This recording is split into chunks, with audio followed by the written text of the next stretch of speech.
नमस्कार, मेरा नाम डॉक्टर संकल्प सिंह है।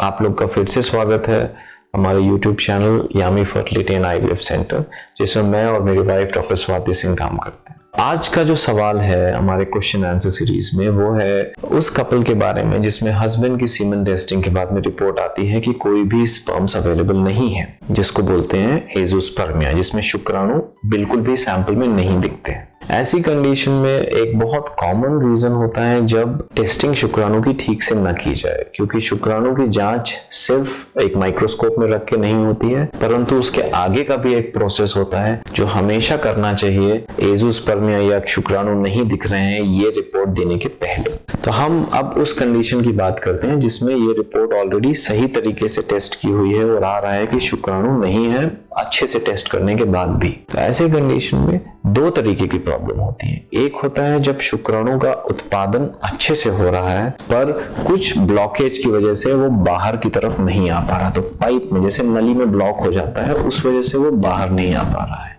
पर उत्पादन ठीक है। तो ये बहुत स्ट्रेट फॉरवर्ड सिचुएशन है।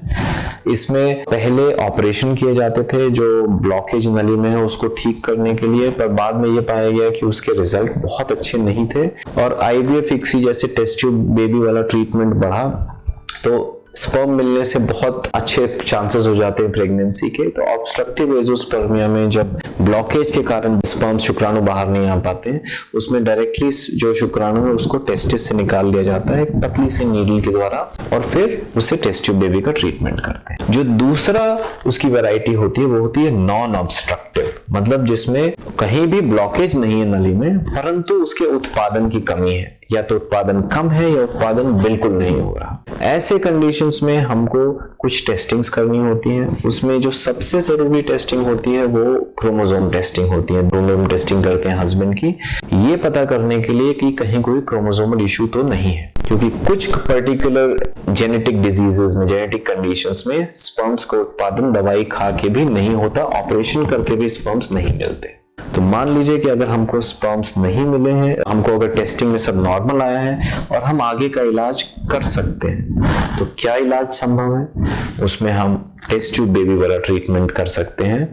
उसके लिए हमको स्पर्म्स टेस्टिस से निकालने पड़ेंगे। तो वो या तो टीसा प्रोसीजर होता है, TESA, जिसमें हम एनेस्थीसिया देने के बाद में जो दर्द खत्म करने की दवाई हस्बैंड को देते हैं, उसके बाद में एक पतली सी नीडल टेस्टिस में डाल के स्पर्म्स निकालते हैं। दूसरा होता है टीसे या माइक्रो टीसे, जो थोड़ी एडवांस सर्जरी होती है जिससे स्पर्म्स मिलने के चांस थोड़े और ज्यादा रहते हैं। तकरीबन 50% पुरुषों में स्पर्म्स मिलने की संभावना रहती है और उनको अपने खुद के जेनेटिक मटेरियल, खुद के DNA का बच्चा होने की संभावना भी रहती है। इसके अलावा क्या ऑप्शन है? कुछ लोगों का रहता है कि उनको ऑपरेशन कराना उनको पसंद नहीं है, तो उनके लिए सिर्फ एक मार्ग रहता है कि वो डोनर स्पर्म यूज कर सकते हैं, मतलब किसी और का स्पर्म यूज कर सकते हैं। हमने कोशिश करी कि आपको इस बारे में डिटेल्स पूरी बताई जाए और मैं आशा करता हूं कि ये इंफॉर्मेशन आपके लिए मददगार साबित होगी।